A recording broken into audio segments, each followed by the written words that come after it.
Curtis, good to see you again. What's the response been to the face-off that we did the other day, and particularly your energy towards Barry Hall? I'm not on social media leading into the fight, so I haven't really seen too much. I've had a few people come up to me and bring up things that were said, and I'm sure everyone had a laugh and thought it was quite entertaining, and that's what we're here to do. So, yeah. Anything stick with you out of it though? He called, most notably, probably called you a nobody. Yeah, that's fine. That's all good. He's going to know who I am on Wednesday night. He might not know who I am because he's going to be knocked the fuck out. So, yeah, we'll see. We'll see. Do you think he got in his head during that face-off piece? And I don't know if that was the idea, but do you think he got in there? Yeah, I could see the doubt literally coming out of his head while I was talking to him. So I definitely think I'm in his head, and I know there's doubt in there, and he's questioning a lot of things, and yeah, I'm going to expose it. You firmly believe that he doesn't want to be here or doesn't want to get in that ring on Wednesday night? I think he's looked past me this whole camp. He spoke about Gallen the whole time, and yeah, I genuinely think he's looking past me and he's underestimating what I've got, and yeah, it's going to be a shock to him on Wednesday night when we get out there. Paul Gallen obviously got a good mention the other day. Has he reached out over the last few days with any advice or any thoughts on what's been going down? Yeah, he came to my last spar on Saturday, and you know, just was just giving me confidence and wishing me luck, and that's it. Do you have anything further you'd like to say to Barry? Because this might be the last opportunity before your fight on Wednesday night. Any words for Barry Hall? I think everything's been said. I think it's been a great build-up. I'm sure he's worked extremely hard. I've worked extremely hard, and I'm just itching to get out there and getting to work and doing what I love. Is your prediction that you take him out early in this fight? We're prepared for 6 rounds. We're prepared for the best Barry Hall, and we're expecting that. He's in great nick. He's a big man, and I'm sure he's got a lot of power, and he can box really well. So we're expecting the best Barry Hall, and I'm just looking forward to get out there and give another statement. Well, that is Curtis Scott, and this is Barry Hall. Barry, a lot said the other day, and the build-up to this fight has really taken a turn in recent days. You're getting a sense now why, as you put it yourself, Curtis Scott is not well liked. No, he's not well liked, and look, I think at the end of the day, a lot of fighters have to bluff themselves into stuff sometimes, and I think that the trash talk that come out on the face-off was, a lot of it was ridiculous, really. But if that's what he has to do to get himself in fight mode, that's great.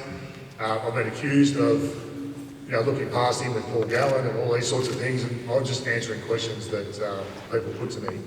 And the point that I brought up was, it's because people aren't talking about Curtis Scott, first and foremost. So I've had to get a lot of physio on my back because I've carried this fight's promotion a lot, and he probably should maybe give a clip of his fight first to Paul Gallen, because no one really wants to talk about Curtis Scott. He says he saw doubt in you the other day. What did you see in him? I seen a guy who was saying stuff that he didn't really mean. As soon as the cameras went off, he changed his energy. So, as I said, some fighters bluff their way into thinking they're confident, thinking they've done everything right. I know in my whole heart that I've done everything possible. I could not have done more. I've had the best sparring. I'm in the best shape of my life, and people might think that that's ridiculous at the age of 47. Believe me, I am. I'm the best fighter I can be, and I just want to show it now. Curtis, you're sitting right up to the mic there. Do you want to respond to anything that has been said? Essentially, he's saying that you are bluffing your way through this.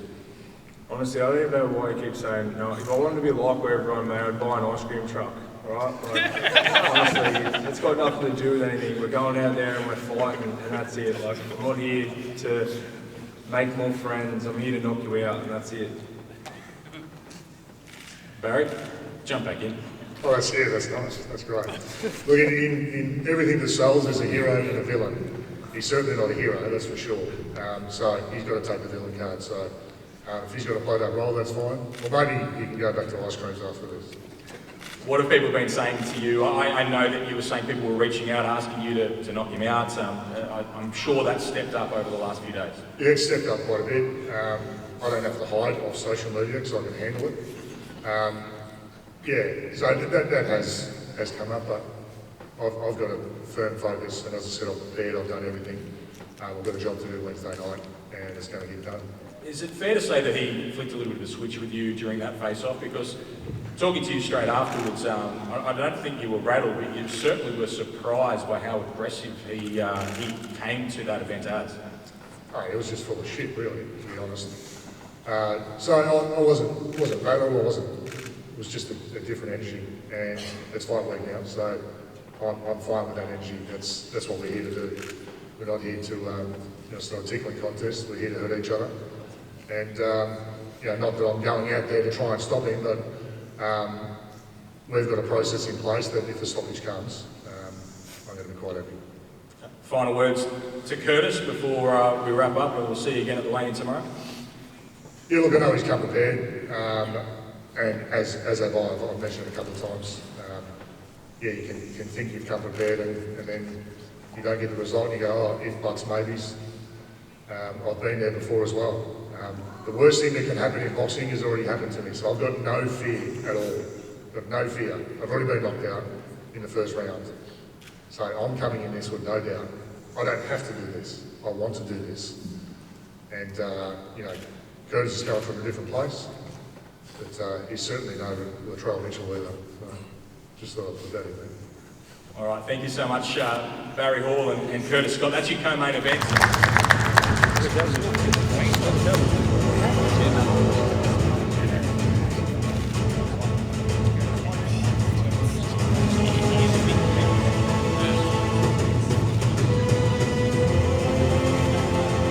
And the heavyweights can take their seats.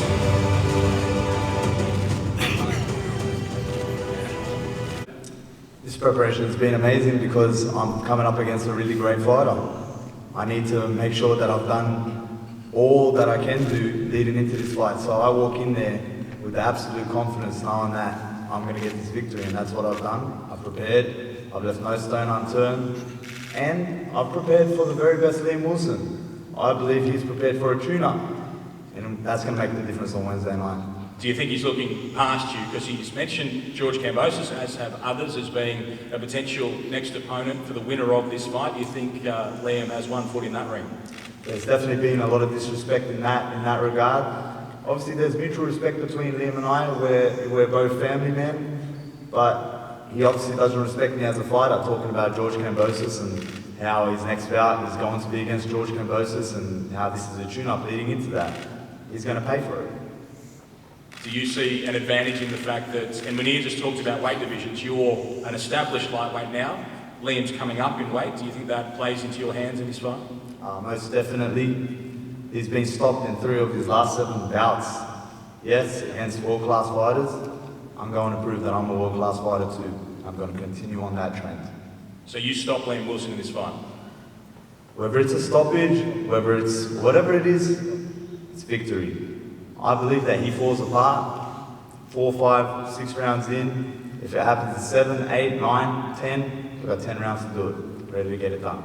That is Yousef T. I'll go straight to Liam Wilson now. Liam, some really strong words there from Yousef, stronger than we've heard throughout this build-up so far. I wanted to talk to you about how you feel physically, 24 hours out from weighing in at lightweight, but do you also want to respond to anything that Yousef said there? Everything he said is very true. I've had 3 losses at super featherweight, where I'm a bit vulnerable there. Now I'm at a healthy division, lightweight. I feel much more alive, and I'm ready for a fight night. I can't wait to campaign this new weight division and show everyone what I can do here. I'm excited for this, and look, the past is the past, and I've had to go back to the drawing board with my team and reassess everything. I'm ready for Wednesday night, and I can't wait to campaign this new weight. Yeah, tell us what this fight does mean to you, because we've seen you in Arizona a couple of times. One time you should have become a world champion, and the other time you fought bravely but lost against Oscar Valdez. What does this mean coming right now against Yousef T? Look, as you said before, I've had 3 losses, but let's please remind the public who they're against. Joe Noine, or a bench up lost straight away. Navarrete, I knocked him out in 4 rounds, and we'll see what happened there.